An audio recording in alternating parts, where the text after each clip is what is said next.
d'après le conte de Guy de Maupassant et l'adaptation théâtrale d'Oscar Métainier.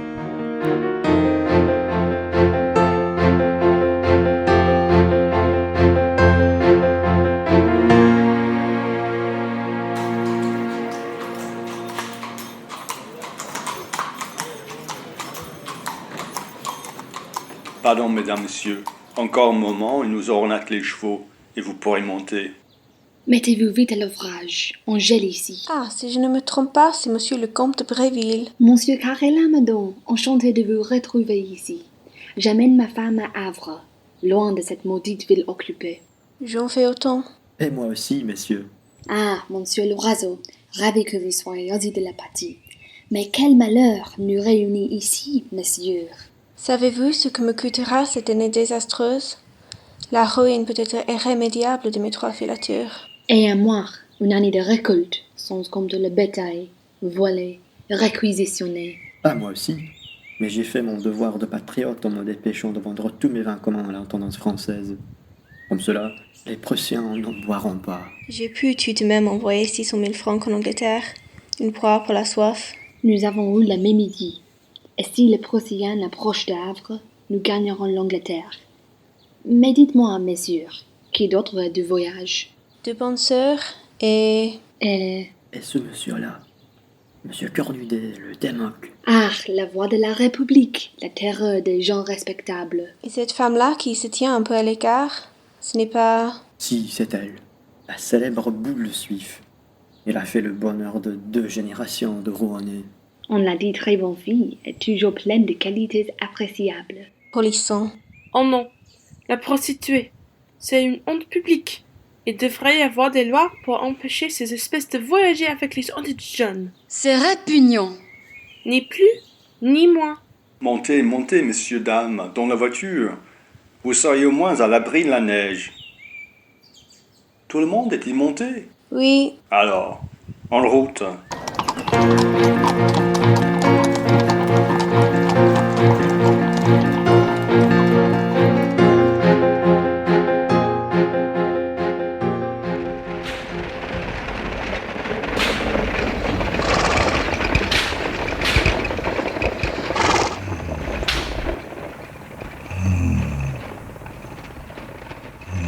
Qu'est-ce que c'est long? Vous avez aussi une chaufferette en cuivre? Oui, c'est indispensable par ce temps glacial. Tout à fait, madame. Oh, qu'est-ce que c'est long? Qu'est-ce qu'il y a, postillon? Il n'y a pas moyen d'aller plus loin, Pourquoi? parce que mon timon vient de se fendre. Voyons, il doit y avoir moyen de remédier à cela. Dame, venez voir. Le postillon a raison, impossible de partir avant d'avoir réparé ce maudit timon. Eh bien, nous voilà propres. Nous serons obligés de coucher ici, à la belle étoile. Cela vous fait rire, cela, monsieur Cornudet? Oh, moi, je suis philosophe. Je me fais à tout, et cela m'amuse. Le navrement de ces aristos, habitués à toutes leurs aises. Enfin, ça ne vous empêche pas de vous être trouvé une fois d'accord avec ces messieurs, et avec moi? N'auriez-vous eu que cette idée commune de quitter Rouen dès que la ville a été investie? Ah, pardon, le mobile est bien différent. Pourquoi partez-vous? Oh, moi? C'est bien simple. J'ai vendu à l'intendance française tous les vins communs de ma cave. Et je compte en toucher le montant. Une somme assez rondelette. Au Havre. Et pourquoi part-il? Il fuit devant les dangers pour mettre à l'abri une capitale mal acquise. Une capitale que les prolétaires leur ont gagnée à la sueur de leur front. Ils désirent devant l'ennemi. Eh bien, et vous? À moi, je vous dis, c'est bien différent. Mon sang, ma vie appartiennent à la patrie. Je lui en fais les sacrifices. J'ai cédé à la force du nombre. C'est pourquoi je me replie sur les Havres, où de nouveaux retranchements vont être nécessaires. La lutte à outrance. Je le reconnais. Et c'est très beau tout cela, mais cela ne me donne pas à manger. Et je me sens un de ces creux. Je n'ai jamais eu aussi faim. Dire qu'il y a 5 heures que je devrais avoir déjeuné. J'ai là du bon rhum. En désirez-vous? Ma foi, ce n'est pas de refus. C'est bon tout de même. Ça réchauffe et ça trompe l'appétit. Nous avons trouvé ce qu'il faut pour réparer la voiture. Enfin, la bonne nouvelle. Pour combien de temps on aura-nous ensuite avant d'arriver à Dot? Par ce temps-ci, une bonne heure. Oh, 1 heure encore? Je m'en vais tomber de faiblesse. J'espère que nous trouverons à manger à Tot. Ah, dame, oui. À Tot, c'est un pays. Il y a du monde. Je m'explique un peu cette disette. Il a dû passer tant de trucs par ici. Le paysan malin cache ses réserves dans la cave de peu d'être pillé par les soldats qui n'ont rien à se mettre sur la dent. Comme nous.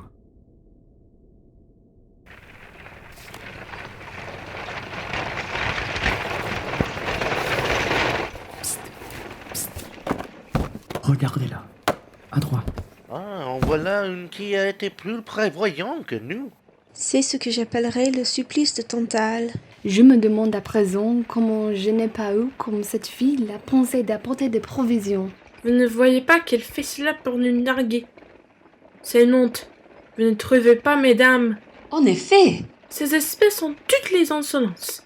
Il devrait y avoir des lois, je vous dis, pour empêcher ces filles de s'exhiber en public. Batatata, ma bon. Je vois pas d'insolence là-dedans. Elle a apporté des provisions, elle les mange. C'est son droit après tout. Tant mieux pour elle. Oh, oh, oh, oh, le peuple donne une leçon à l'aristocratie. En attendant, cela me donne à moi des crampes d'estomac. Et à moi, des envies de la tuer. Oh, Madame l'Oiseau, tiens, regarde, un jambonneau. Laisse-moi tranquille. Cela m'aurait pu de regarder cette traînée. 1000 francs, de bon cœur pour avoir un jambonneau. 1000 francs. Comme tu vas, on dirait que l'argent ne te coûte rien à gagner. Ma foi, je n'y tiens plus. À la bonne heure. Madame a eu plus de précautions que nous. Il y a des personnes qui savent toujours penser à tout. Si vous en désirez, monsieur, c'est d'heure déjeuner depuis le matin. Ma foi, franchement, je ne refuse pas. Je n'en peux plus. À la guerre comme à la guerre, n'est-ce pas, madame? Dans la vie, il faut bien s'entraider. Dans des moments comme celui-ci, on est bien aise de trouver des gens qui vous obligent. Si monsieur Cornudet voulait me permettre de lui offrir aussi un morceau de poulet. Ah, madame de grand cœur. Mais je suis vraiment confus. Tu as faim? Pourquoi ne demandes-tu rien? Elle a l'air du mochi. Il est délicieux ce poulet, tu sais. Non, non, non. Oh mon Dieu, que t'es bête. Je vais lui demander quelque chose pour toi. Je te le défends. C'est idiot. Serait-il indiscret de demander à notre charmante compagne de me permettre d'offrir à Madame l'Oiseau, qui se sent légèrement fatiguée, un tout petit peu de ce délicieux poulet? Mais comment donc? Certainement, monsieur, avec beaucoup de plaisir. Tu vois, Madame est charmante. Elle t'offre de partager sa collation. Viens, viens. Madame est bien bonne. Mais vous deviez avoir soif. C'est que je n'ai qu'un verre. Il devrait servir à tout le monde si vous le permettez. Absolument. Il était temps. Je les ai tout faits. Mais il est bon, ce vin-là. Vous le prenez à Rouen? Oui, monsieur. Un peu de jambonneau? Avec plaisir.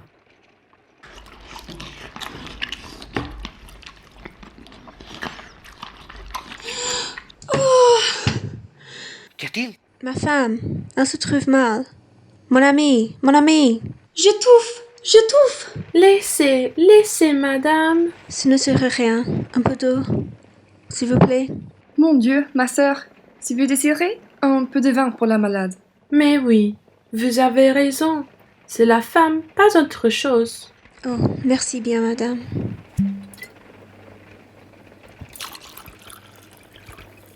Merci bien, ma sœur. Tu vas mieux, ma chérie? Oui, ça va. Un peu mieux. Merci. C'est la femme. C'est ça. Mon Dieu, si j'osais offrir à ces messieurs et à ces dames. Mais par Dieu, dans des cas pareils, tout le monde est frère et doit céder. Allons, mesdames, pas de cérémonie, acceptez, que diable. Nous acceptons avec reconnaissance, madame. Tant mieux. Mais alors, mesdames, approchez-vous. Oh, oh, bravo! Voilà ce qui s'appelle la voix du cœur. Mais alors, c'est un vrai festin. Oh, monsieur, c'est si mauvais d'avoir faim.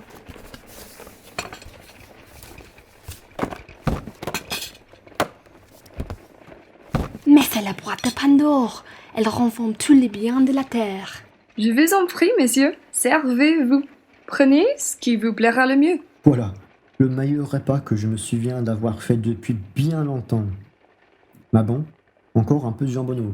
Je suis assez grande pour me servir toute seule, puisque madame veut bien nous y autoriser. Je vous en prie, ne vous gênez pas. Et puisque nous avons commencé, nous n'allons pas faire de reste. Mangez donc, mes sœurs.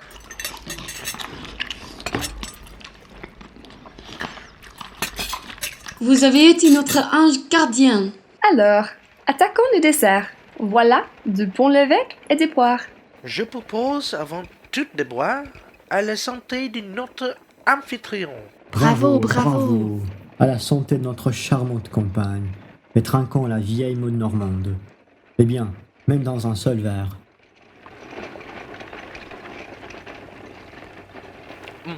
Vraiment, je ne puis m'empêcher d'admirer ce jeu hasard qui nous unit. Ici, vous et moi, messieurs, c'est différent d'origine et d'opinion. Les frères ennemis, quoi?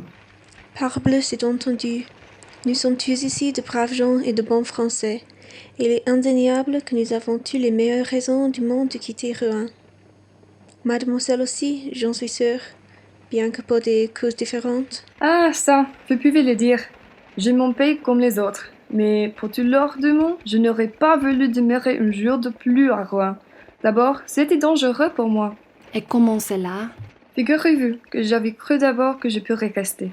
J'avais ma maison pleine de provisions et j'aimais mieux nourrir quelques soldats que de m'expatrier je ne sais où. Mais quand je les ai vus, ces Prussiens, ce fut plus fort que moi. Ils m'ont torné le son de colère et j'ai pleuré dans toute la journée. Bien, c'est là. Oh, si j'étais un homme. Allez, je les regardais de ma fenêtre. Ces gros porcs avec leur casque à pointe. Et ma bombe me tenait la main pour m'empêcher de leur jeter mon mobilier sur le dos. Puis, il en est venu pour loger chez moi. Alors, j'ai sauté la gorge du premier. Ils ne sont pas plus difficiles à trangler que d'autres. Et je l'aurais terminé celui-là, si on ne m'avait pas tiré par les cheveux. Il a fallu me cacher après ça. Enfin, quand j'ai trouvé une occasion, je suis partie et me voici.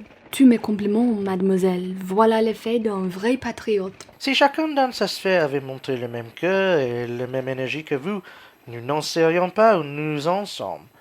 Mais qu'attendent du sale gouvernement que nous avons subi pendant 20 ans? Ah, ça c'est trop fort d'entendre parler comme cela. Pourquoi, s'il vous plaît? L'empereur. Vous parlez de l'empereur. J'aurais bien voulu vous voir à sa place, vous autres. Ça aurait été de propre. Ah oui, c'est vous qui l'avez trahi, cet homme. On n'aurait plus qu'à quitter la France si l'on était gouverné par des polissons comme vous. Mademoiselle, vous allez un peu loin. Laissez mon ton tranquille. Je sais bien ce que je dis, peut-être. De grâce, monsieur, mademoiselle, calmez-vous. Voyons, toutes les opinions sincères sont respectables. Oh là là, ne parlons pas politique, je vous en prie. Tôte! On arrive à Tôte!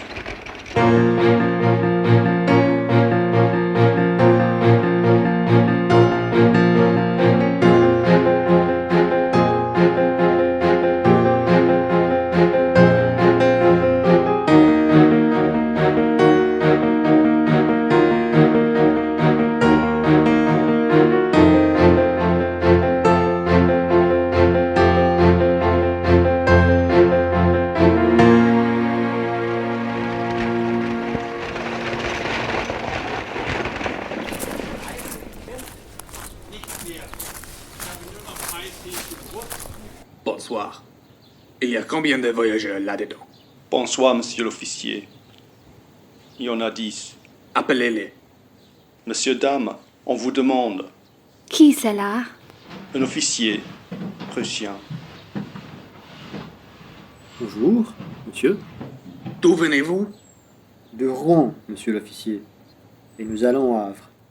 Avez-vous des laissez-passer? Parfaitement, monsieur. Ils sont signés du général qui commande à Rouen. Veuillez me les montrer. Voici, monsieur. Votre nom? Comte Hubert de Bréville, voyageant avec sa femme. Et vous? Monsieur Carré-Lamadon, voyageant avec sa femme. Et vous? Monsieur et Madame Loiseau, marchand de vin en gros, rue Grand-Pont, à Rouen. Vous?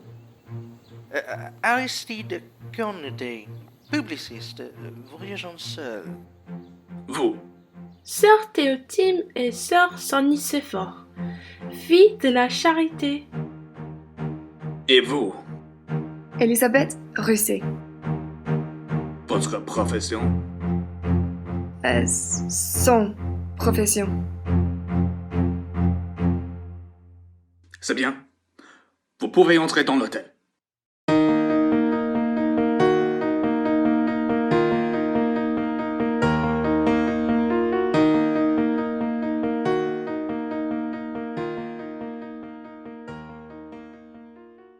Hola, quelqu'un de l'auberge. Voilà. Enfin, nous voilà au chaud. Tu es pas malheureux, tu es gelé. Pardon, excuse. Avant de vous servir, j'ai une commission à faire. Qui est-ce qui s'appelle Mademoiselle Elisabeth Rousset? C'est moi? Mademoiselle, l'officier prussien veut vous parler immédiatement. Moi? Oui, à vous, si vous êtes bien Mademoiselle Elisabeth Rousset. C'est possible, mais je n'irai pas. Ça, comme vous voudrez, moi, ma commission est faite. Enfin, qu'est-ce qu'il me veut? Ah, dame, il me l'a pas dit. Ah bien, je n'irai pas. Je vous demande pardon, mademoiselle, de me mêler à cette question, mais vous avez pu être tort. Parce que dans l'ignorance, nous sommes tous de ce que peut vouloir l'officier prussien.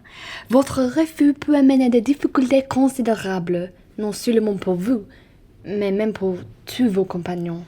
Il n'est pas prudent de résister aux gens qui sont les plus forts. Et ils sont les plus forts. Cette démarche assurément ne peut présenter aucun danger. C'est sans doute pour quelque formalité oubliée. c'est que moi, quand je les regarde en face, ces gens-là, ça me retourne. Je voudrais bien vous voir à ma place.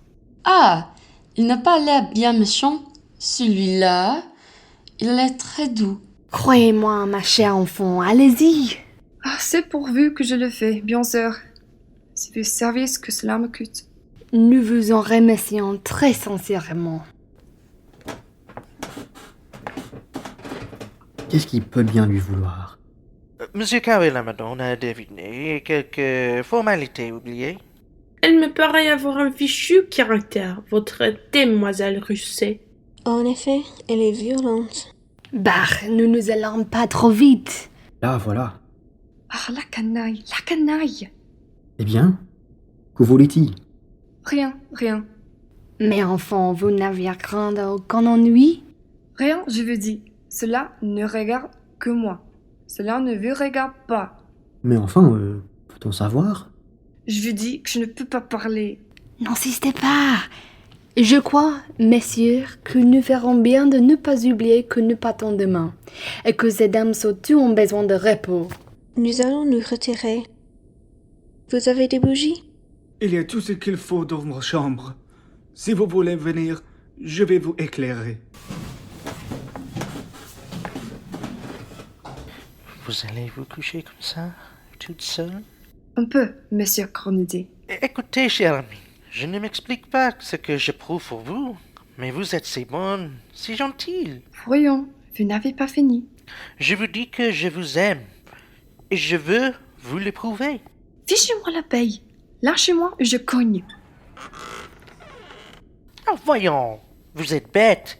Qu'est-ce que ça vous fait? Non, mon cher. Il y a des moments où ces choses-là ne se font pas. Et puis ici, ce serait une honte. Je ne comprends pas. Pourquoi? Pourquoi? Vous ne comprenez pas pourquoi? Quand il y a des Prussiens dans la maison, dans la chambre à côté peut-être.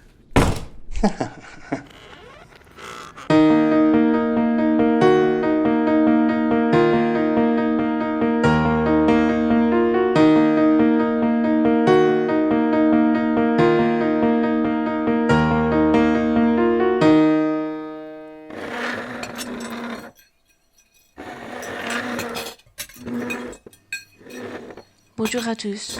Enfin, cette fois, nous voilà lestés pour la route. Mais où est donc Monsieur Loiseau? Il a profité de notre passage ici pour aller visiter quelques commerçants de Tot, qui sont nos clients. Il ne faudrait pas qu'il nous mette en retard. La voiture doit être prête. Eh bien, en voilà une bien bonne. Vous savez, nous ne partons pas. Comment cela, nous ne partons pas? Les autres ont été donnés pour midi. Il va être midi, en effet. Mais vous pouvez aller vous en assurer. Les chevaux sont à l'écurie. Mais enfant, que se passe-t-il? Voici, j'étais sorti pour voir quelques négociants de Tot, quand chez l'un d'eux, que vois-je? Notre postillon attablé avec l'ordonnance de l'officier que commande ici. Je lui demande pourquoi il n'est pas à son poste. Il me répond, vous savez bien que j'ai l'ordre de ne pas atteler. Qui vous a donné cet ordre? Le commandant prussien. Mais pourquoi? Moi, je n'en sais rien. Allez le lui demander. On me défend d'atteler, je n'attelle pas, voilà. C'est lui-même qui vous a dit cela?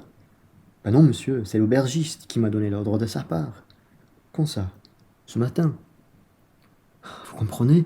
Je l'ai trouvée mauvaise, et puis je suis accouru vous prévenir. Voyons, tout cela n'est pas clair. C'est l'aubergiste qui a donné l'ordre de ne pas atteler de la part de l'officier prussien? Où est monsieur Follenvie? Qu'on le fasse descendre, nous avons besoin de lui parler. Et puis, enfin, ne pouvons pas nous éterniser ici, je vois pas de raison pour nous retenir. Nous avons beau voyager dans une région occupée par l'ennemi. Un laissez-passer est un laissez-passer. Que diable! Ah, monsieur Follenvie, qu'est-ce que ça veut dire? On vous a défendu de laisser atteler? Pardon, excuse, monsieur. L'officier prussien m'a fait appeler ce matin et il m'a dit comme ça. Monsieur Follenvie, vous défendrez qu'on attelle la voiture de ces voyageurs. Je ne veux pas qu'ils partent sans mon ordre. Vous entendez? Ça suffit. Comme vous dormiez encore, j'ai pas pu vous avertir. Alors j'ai prévenu le postillon. Mais enfin, pourquoi cette défense? Ah ça, il ne m'a l'a point dit. Je ne sais rien de plus. Voilà qui est étrange. Je propose, messieurs, que nous allions voir cet officier. Il importe que nous connaissons au moins la raison d'une pareille interdiction. C'est tout à fait mon avis. Et je le partage. Messieurs, voulez-vous me donner vos cartes? Votre carte, monsieur Cornudet? Oh, moi, je ne bouge pas. Comment vous refusez de vous joindre à nous? J'en fais une question de principe. Je tiens à en avoir quoi qu'il puisse en résulter. Aucun rapport avec les Allemands. Je ne les connais pas et ne veux pas les connaître. Alors, ça vous est égal, à vous, de rester ici? N'insistons pas, messieurs. Monsieur Follenvie, voulez-vous porter nos cartes à cet officier? Moi, je n'y comprends rien. Qu'est-ce qui a pu lui prendre à ce Prussien de malheur? Pourvu qu'il n'ait pas eu l'idée de penser que nous sommes porteurs de sommes considérables. Et que la fantaisie ne lui prenne pas de nous rançonner. Le commandant attend ces messieurs. Allons donc, messieurs.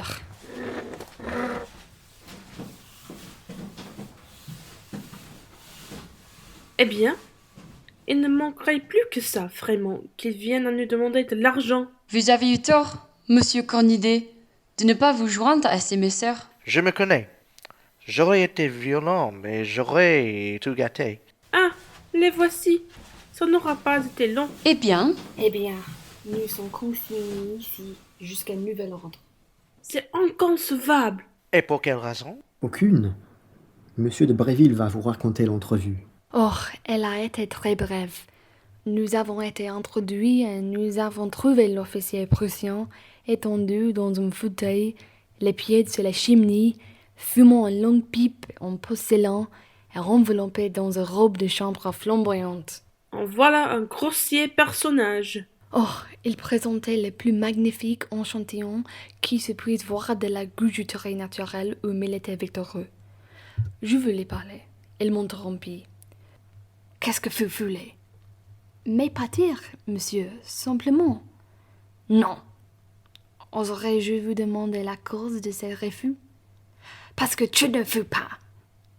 Je vous ferai respectueusement observer, monsieur, que votre général en chef nous a délivré une permission de départ pour gagner les Araves. et je ne pense pas que nous ayons rien fait pour mériter vos rigueurs. Je ne veux pas. Voilà tout. Vous pouvez descendre. Et alors? Alors, il n'avait pas à insister. Nous sommes descendus. C'est tu. Absolument. Ainsi, nous voilà ici. Comme je vous l'ai dit tout à l'heure, jusqu'à nouvel ordre. Dites donc, si l'on se sauvait à pied pendant la nuit, Vous ne songez pas. Dans cette neige avec nos femmes, et puis nous serions tout de suite poursuivis, rattrapés en 10 minutes et ramenés prisonniers. c'est vrai. Enfin, messieurs, que décidons-nous? Rien. Que voulez-vous décider? Nous n'avons qu'à patienter à attendre le bon plaisir du vainqueur. Comme c'est gai, j'ai une idée. Si l'on faisait une partie pour tous les temps. Voilà une bonne idée. Monsieur Follenvie, vous avez des cartes? Par Guyet, oui, mais elles ne sont pas toutes neuves. Allez, toujours. Cornudet, vous en êtes? Avec plaisir. Mais j'ai envie. Donnez un pichet de cidre. Bah, et à moi aussi. Ces dames veulent nous faire l'honneur d'être de notre partie, Je vous remercie. Nous ne savons pas jouer. et notre charmante amphitrionne. Ce serait avec plaisir, mais je suis comme ces dames. Je ne sais pas jouer. Alors, une partie de l'oiseau vol. Tout le monde connaît ce jeu-là. Ah bah non, Cornudet, ça ne prend pas. C'est trop vieux. On l'a déjà fait de celle-là. Écoutez, mademoiselle. Un jeu très facile. Le jeu favori de Madame Loiseau. Le 31. Oh, le 31, je le connais. Vous voyez bien? Eh bien, au jeu, messieurs. Madame Loiseau, mets-toi près de moi. À qui de faire? C'est à vous, mademoiselle.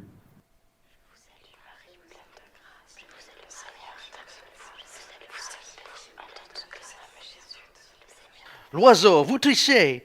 Vous vous entendez avec votre femme. Par exemple? Je vous ai vous. Vous changez de carte avec elle. Mais maintenant, je vous surveille. 31. Comme ça, c'est gagné. La première manche. À vous de taire, Cornudet. L'officier prussien fait demander à mademoiselle Elisabeth Roussy si elle n'a pas encore changé d'avis. Vous lui direz à cette crapule, à ce saligot, à cette charogne de Prussien, que jamais je ne voudrais. Vous entendez bien? Jamais, jamais, jamais! Je vais lui rendre votre réponse, bien sûr. Je dirai pas tout ce que vous avez dit. Ah, si vous voulez. Je n'ai pas peur. Mais qu'y a-t-il donc? Confiez-nous cela. Je suis sûr que c'est à cause de vous qui nous empêche de partir. Oui. Voyons, cher ami, dites-nous de quoi il s'agit. Peut-être pourrons-nous vous être utiles. Non, vous ne pouvez rien. Enfin, cela nous regarde un peu aussi. Qu'est-ce qu'il veut, ce Prussien de malheur? Alors, vous tenez à le savoir. Oui, oui. Ah, bien. Ce qu'il veut, ce qu'il veut, il veut coucher avec moi. Le cochon. Oh, c'est dégoûtant, tout simplement. Ces gens-là se conduisent à la façon des anciens barbares. Vous avez bien fait de répondre vêtement. Quelle brute! C'est affreux. Pauvre madame. Si ça ne vous donne pas des envies de lui casser la gueule. C'est bientôt dit. Malheureusement, la raison du plus fort. Est toujours la meilleure. Nous avons toujours gagné à cet incident de connaître la cause du refus de cet Allemand. Dame, au fond, ça se comprend un peu. Là, peut-être 3 mois qu'il vit dans la solitude. Il voit une jolie fille, alors, vous comprenez? Alors, vous trouvez que c'est une raison pour que jamais jette au cou ce saligot? Ah, non, par exemple, il peut mourir. Eh ben, je n'ai pas voulu dire cela, ma chère amie. J'ai voulu dire que l'impression qu'il avait ressentie en vous voyant était compréhensible. Fichez-moi la paye, tenez. Bah, mademoiselle, je vous demande pardon si je vous ai blessé. Voulez-vous que nous reprenions notre partie de cartes? Ah oui, j'ai bien le cœur à jouer. Tenez, je sors, je tuffe et j'ai besoin de prendre l'air. Qu'est-ce que c'est que cela? C'est pour annoncer le baptême de Petit Daniel à la grosse Jeannette. Je vais aller à l'église. Tenez, assistez à ce baptême, ça me fera du bien.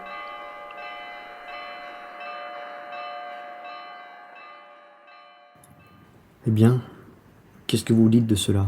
Je dis que la révolte de cette fille est très légitime et fort respectable. En attendant, si elle persiste, nous voilà consignés ici jusqu'à la fin des siècles. Maintenant que nous connaissons le motif du refus, si nous allions retrouver l'officier allemand? C'est bien inutile. Il est buté, c'est visible. Il n'a que ce moyen d'arriver à sa fin.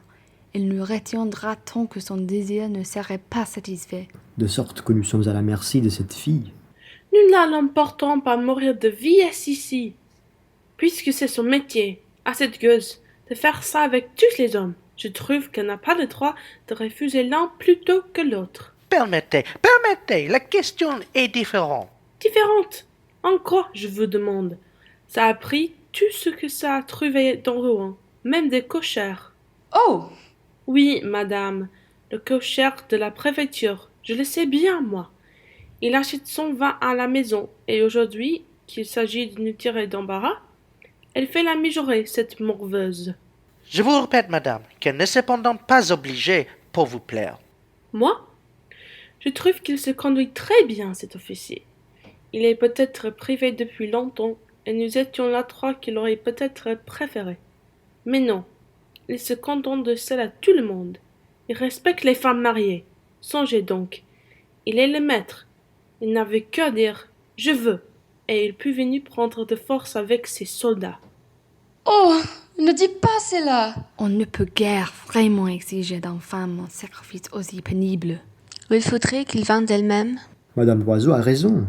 Voyons, puisque c'est son métier, elle en a connu à Rouen, qui ne valait pas cet officier, qui est certainement de bonne famille. Et qui n'a pas mauvais tournure.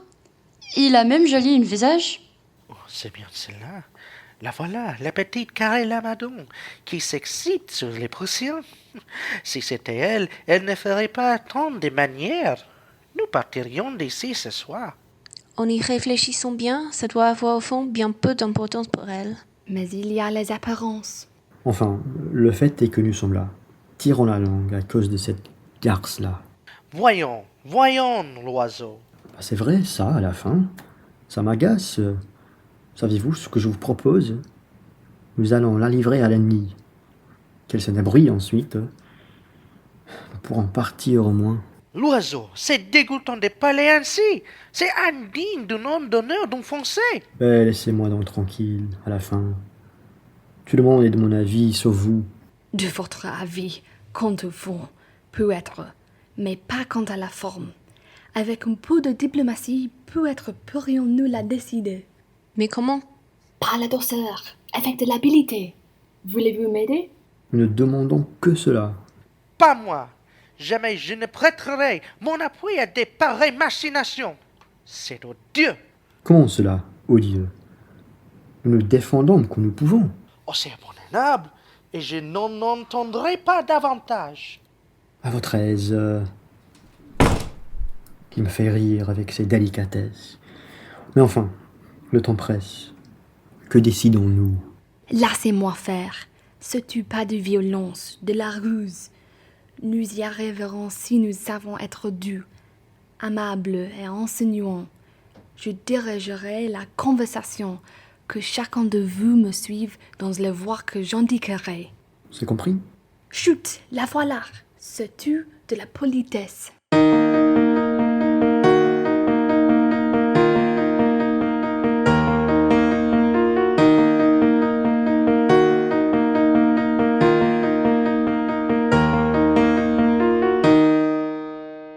Eh bien, chère madame, était-ce amusant, ces baptêmes? Amusant n'est pas le mot, mais ma visite à l'église m'a fait du bien tout de même. Ça m'a calmé. Quand je me suis trouvée là au milieu de tous ces braves gens, je me suis mise à genoux et j'ai prié le bon Dieu. C'est si bon de prier quelquefois. Bien que pratiquant peu, j'ai toujours conservé le respect des choses de la religion et je comprends vos sentiments. Parfaitement. D'ailleurs, l'Église est bonne mère. Elle a de l'indulgence pour toutes les fautes, pour tous les écarts, pourvu que le but en soit louable. N'est-ce pas, ma sœur? Qui pourrait en douter, monsieur? Une action blâmable en soi devient souvent méritoire par la pensée qui l'inspire. Est-ce là votre credo, ma sœur? Oui, monsieur, j'ai consacré ma vie à Dieu. Tous les matins, en me levant, je fais un acte d'abandon à la divine providence. Ma vie ne m'appartient pas. Mais ce qui m'attriste vraiment, c'est de penser que nous sommes ici, arrêtés, et que chaque minute de retard peut causer la mort de nos pauvres soldats quand nous avons hâte d'arriver au Havre, ma sœur, son Nicéphore et moi. Songez! Nous allons là-bas, diriger une ambulance où souffrent des centaines de pauvres enfants, atteints de deux maladies terribles, la petite vérole et le typhus. Ils vont peut-être succomber faute de soins. Enfin, puisqu'il n'y a pas moyen de continuer notre route, venez, ma sœur, nous allons dire nos vêpres. Épatante, cette brave sœur. Succomber faute de soins. Elle a raison, pauvre soldat. Où allez-vous, mademoiselle? Je monte chez moi. Monsieur Follenvie, voyez où elle va et venez nous le dire. Eh bien, Oui, Enfin, nous sommes sauvés. Ça perd l'hypopète. Je paye du champagne ici, l'on en trouve dans l'établissement. santé. Shoot, un moment. Oh, pauvre fille. Gueux du Prussien, va. Rassurez-vous, tout va bien. Buvons à notre délivrance. Eh bien, citoyen Cornudet, on s'est passé de vous, ça y est. L'heure de notre libération va enfin sonner. Eh bien, quoi? Vous n'êtes pas farce ce soir? Je vous dis à tous que vous venez de faire une infamie. Et puis, je ne veux pas rester une minute de plus ici. Vous me dégoûtez. Eh bien, voulez-vous que je vous dise... tout cela, c'est de la jalousie. Comment cela? L'incorruptible Cornudet est jaloux, je vous dis. Parce qu'hier soir, il en a été pour ses frères. C'est vraiment, vraiment très drôle.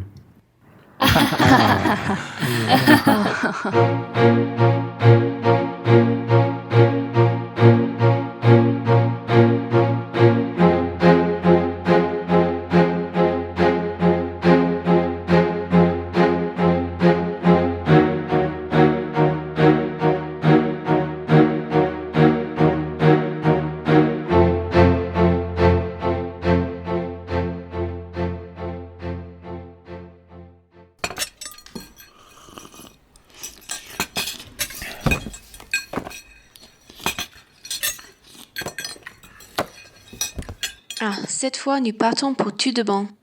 Nous sommes en règle. Nos laissez-passer sont validés. Et la voiture est attelée.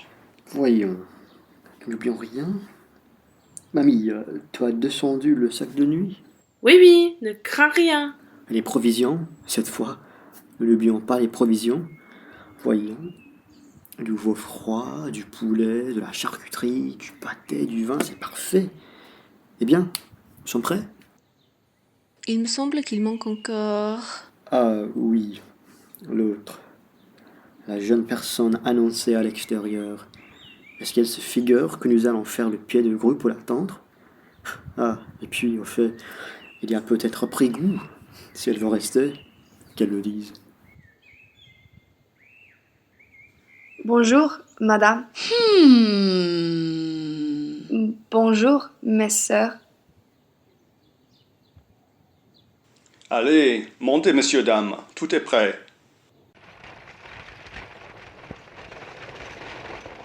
Nous retrouvons nos Havre Madame d'Estrelles, j'espère? C'est un aimant. Quelle charmante femme.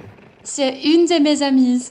C'est de nature d'élite, très instruite et artiste jusqu'à bout de doigts. Question de verser un coupon annuel. Mais l'échéance moyenne de notre portefeuille...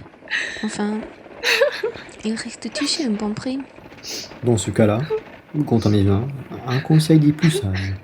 Des paiements à terme échoués. Tout à fait, tout à fait. Allons enfants de la patrie, le jour de gloire est arrivé. Contre nous de la tyrannie, l'étendard sanglant élevé. Alors, mon cher Karine Amadou, je crois qu'il fait faim déjà. Mamie, où sont nos provisions? Les voici. Et si nous en faisons autant?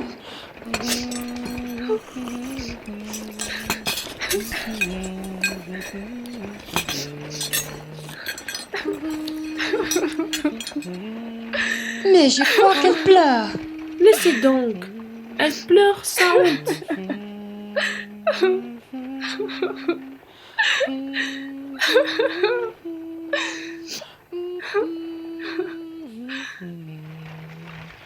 Aux hommes citoyens, formez un bataillon, marchons, marchons, quand ça peut apprendre aussi.